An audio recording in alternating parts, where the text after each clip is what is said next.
When Islam surfaces in a church, most leaders aren't hostile. They're uncertain. They care about faithfulness. They care about witness. But they've never built a clear theological foundation for how Christianity and Islam differ, or how those differences should shape preaching, evangelism, and leadership decisions. So when the issue comes up, churches default to silence, to sentiment, or to reaction. And over time, that drift becomes direction.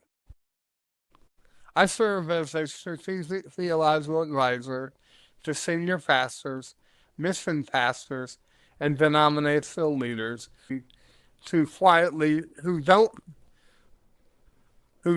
want uncertainty to quietly define their church. The pressure varies by size, but the pattern is familiar.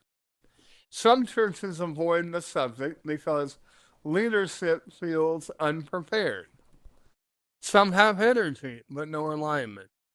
Missions, preaching, and discipleship aren't operating from a shared framework. Others feel cultural pressure and grow cautious about speaking clearly regarding the exclusivity of Christ. Different dynamics, same core problem. No clear teaching, no defined posture, no shared language. And when that foundation is missing, predictable things happen. Pastors avoid certain texts. Evangelism becomes service without proclamation. Language about religious difference grows vague. Drift rarely announces itself as compromise. It presents as maturity. My work focuses on building theological and strategic coherence before crisis forces the conversation.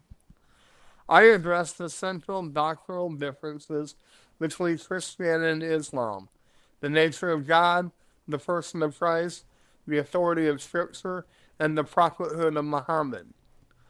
Not as abstract debates, but as convictions that must be articulated clearly in pulpits, in policy, and in personal conversations. I studied Islam inside an Islamic institution, earning my MA in Islamic Studies in London.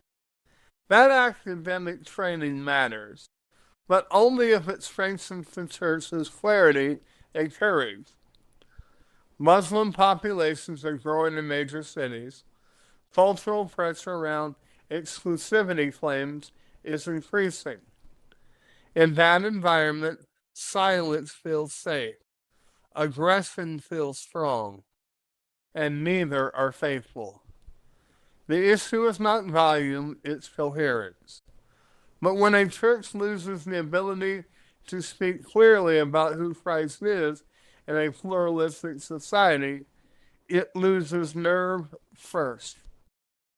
And when nerve weakens, clarity does not recover on its own. That's why this work must happen before crisis forces it.